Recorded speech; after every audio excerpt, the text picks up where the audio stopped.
कोपरगाव नगरपालिकेच्या 6 पैकी 4 विशेष समित्यांवर महिलांची निवड करण्यात आली आहे।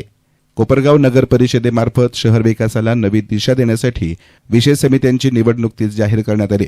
या समित्यांमध्ये महिलांचे सशक्त नेतृत्व ठळकपणे पुढे आले असून एकूण 6 पैकी 4 समित्यांवर महिलांची निवड होऊन कोपरगाव नगर परिषदेत लाडक्या बहिणींचे महिला राज प्रस्थापित झाल्याचे सकारात्मक चित्र निर्माण झाले आहे। सार्वजनिक बांधकाम समितीच्या सभापतीपदी निलफर फिरोज पठाण, पाणीपुरवठा समितीवर वैशाली विजय वाजे, शिक्षण क्रीडा आणि संस्कृती समितीवर संजना संजय उदावंत, तर महिला आणि बालकल्याण समितीवर सविता कैलास मंजुळ यांची निवड करण्यात आली आहे। तर या समितीवर उपसभापतीपदी मनीषा दत्तू पगारे यांची निवड झाली असून महिलांच्या नेतृत्वाला आणखी बळ मिळाले आहे। नियोजन आणि विकास समितीच्या सभापतीपदी उपनगराध्यक्ष जितेंद्र रणशूर, तर स्वच्छता आणि आरोग्य समितीवर वैभव सुधाकर आढाव यांची निवड झाली। शहराच्या दृष्टीने अत्यंत महत्त्वाची मानली जाणारी स्थायी समितीवर विद्या राजेंद्र सोनवणे आणि प्रसाद बाळासाहेब आढाव यांची सर्वानुमते निवड करण्यात आली आहे।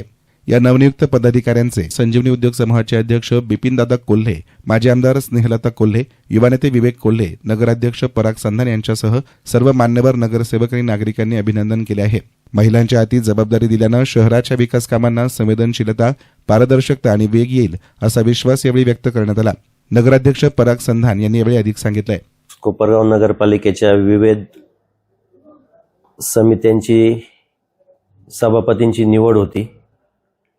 तर आज प्रामुख्याने आम्ही कोपरगाव नगरपालिकेचा कारभार जो आहे तो लाडक्या बहिणींच्या हातात दिलेला आहे आणि नुसता अधिकार किंवा नुसते पद नाही दिलं तर त्यांना त्यांच्याकडेच काम करण्याचे पूर्ण अधिकार दिलेले आहे का जेणेकरून त्यांनाही कामकाजाची माहिती होईल आणि काम चांगल्या पद्धतीने आणि सुसूत्रता येऊन कामकाज चालू होईल। त्याकरिता आज आम्ही सार्वजनिक बांधकाम विभाग जो आहे त्याला निलोफरताई फिरोज पठाण यांना सभापती केलेला आहे। शिक्षण क्रीडा व सांस्कृतिक या समितीला संजना संजय उदावंताई यांना सभापती केलेला आहे। पाणी पुरवठाकरिता सौ वैशालीताई विजयराव वाजे यांना सभापती केलं।